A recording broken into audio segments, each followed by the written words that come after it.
तो दोस्तों, इस मूवी की शुरुआत एक किनलोच ब्रावो नाम की रिग से होती है। ये रिग एक समुद्र में तेल निकालने का काम करती है। इस रिग में काफी लोग काम करते थे। यहाँ के क्रू कैप्टन का नाम मैग्नस है। क्रू में एक बैज नाम का लड़का होता है जो कि अपने घर जाना चाहता है, लेकिन वो नहीं जा सकता क्योंकि इस बार उसकी जगह फुलमर घर जा रहा होता है। यहाँ पर एक रोज नाम की लड़की होती है जो कि इस पूरे काम की हेड होती है। रोज असल में फुलमर से प्यार करती है, इसलिए वो बैज की जगह उसे घर जाने देती है। तभी अचानक से रिग का कनेक्शन और लाइट चली जाती है और लोग घबरा जाते हैं। क्रू के लोग मदद के लिए पास की बोट को कॉल करने की कोशिश करते हैं, लेकिन असफल होते हैं। रिग में ऑयल का प्रेशर भी बढ़ने लगता है और सिस्टम वार्निंग शो करने लगता है। इसे रोकने के लिए उन्हें ऑयल का प्रेशर कम करना होगा। ऐसा करने से रोज मना करती है क्योंकि इससे उनको बहुत नुकसान होगा। यह देख के साफ पता चल रहा है कि रोज को पैसों के अलावा किसी की चिंता नहीं थी। सब लोग डरे हुए थे क्योंकि ऐसे रिग पहले कभी नहीं हिली थी। सामने से वो लोग एक धुंध को आते देखते हैं। धुंध देखते ही देखते रिग के पास आ जाती है। इसके बाद क्रू के लोग कम्युनिकेशन टावर को ठीक करने की कोशिश करते हैं। इसके लिए वो फुलमर और बैज को ऊपर टावर पे भेजते हैं। टावर से नीचे आते वक्त बैज नीचे गिर जाता है और बुरी तरह जख्मी हो जाता है। रिग पे एक कैट नाम की डॉक्टर होती है जो कि बताती है कि बैज का इलाज यहाँ नहीं हो सकता और उसे हेलीकॉप्टर की मदद से दूसरे हॉस्पिटल जाना होगा। तभी वहाँ एक हर्टन नाम का शख्स आता है और डॉक्टर पे भड़कने लगता है। दूसरी तरफ फुलमर को बैज के हादसे का बहुत अफसोस होता है। उसे लगता था कि ये सब उसकी वजह से हुआ था।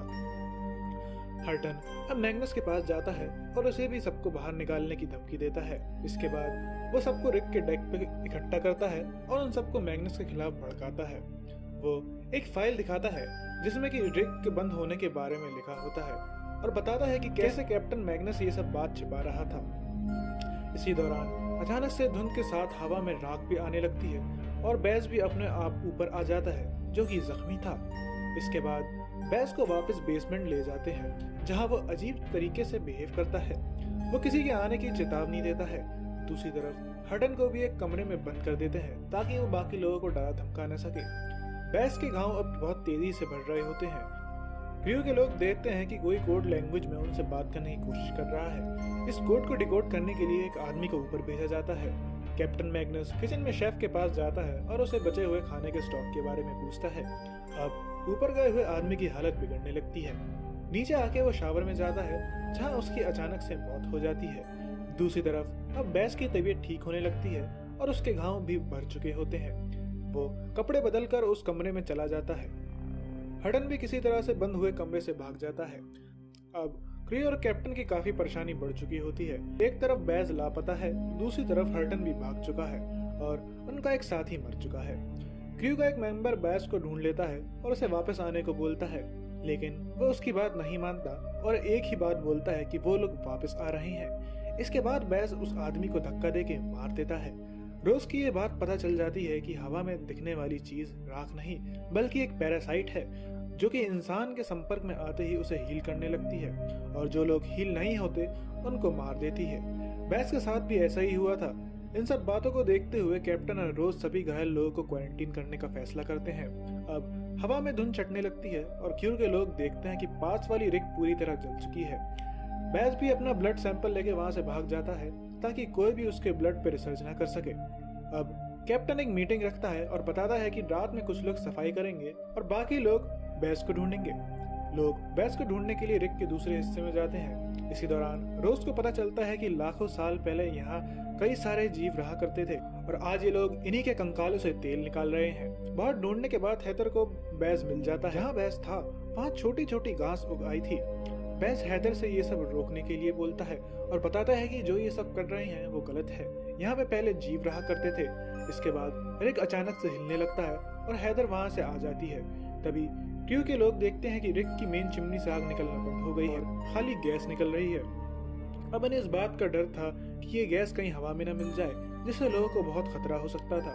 फुलमर डिसाइड करता है कि वो चिमनी को ठीक करने ऊपर जाएगा। फिल्मर बहुत ध्यान से ऊपर जाता है और एक फ्लेयर गन की मदद से उस चिमनी के ऊपर फायर करता है। इसके बाद चिमनी के ऊपर एक बहुत बड़ा धमाका होता है जिससे चिमनी में फिर से आग लग जाती है, लेकिन फुलमर बहुत घायल हो जाता है। अब लोगों को हौसला टूटने लगता है।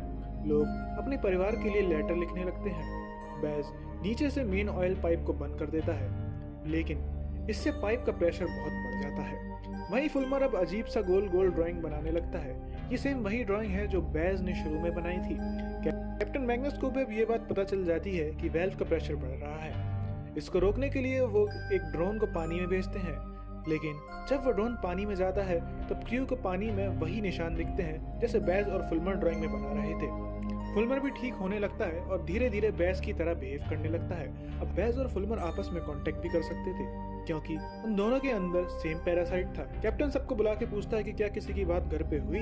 जवाब में सब मना कर देते हैं। यहीं हमें पता चलता है कि डॉक्टर असल में प्रेग्नेंट है।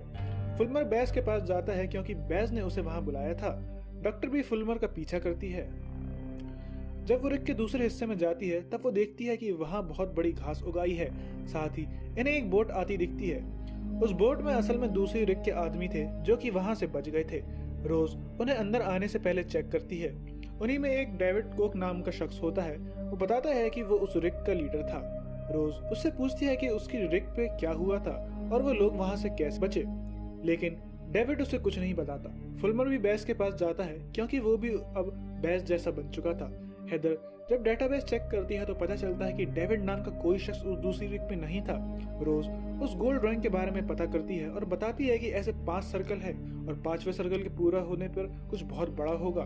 दूसरी तरफ बैज फुल्मर को रिग के पूरे सिस्टम को शट डाउन करने के लिए कहता है क्योंकि उसे ऐसा करना नहीं आता था। डेविड अभी अब कुछ लोगों को अपने साथ कर लेता है और वो इसे रोकने को एक प्लान बनाता है। हडन भी इस टीम में शामिल था। वो लोग रिग की दूसरी तरफ जाते हैं जहां बैज और फुल्मर थे और वहां CO2 गैस रिलीज कर देते हैं। इससे बैज और फुल्मर बेहोश हो जाते हैं। जब ये बात रोज को पता चलती है तो वो बहुत गुस्सा होती है और डेविड को बताती है कि वो यहाँ की इंचार्ज है और उसके बिना यहाँ कोई डिसीजन नहीं लिया जाता। फुल्मर को बचाने के लिए अब रोज खुद वहां जाती है। रोज फुल्मर को वहां से बचा लेती है और फुल्मर को भी होश आ जाता है। बैज को भी वापस से होश आने लगता है। इसके बाद कैप्टन एक हरीश नाम के लड़के से उसकी रिग के बारे में पूछता है। बताते हैं कि उसकी रिग में भी ऑयल का प्रेशर बढ़ने लगा था। उन्होंने ऑयल का वेल्व बंद करके वहां एक गैस छोड़ दी जिससे कि रिग में आग लग गई। इसके बाद कैप्टन डेविड से पूछताछ करता है। डेविड बताता है कि इसे रोकने का सिर्फ एक ही रास्ता है और वो है इस रिग को आग लगाना।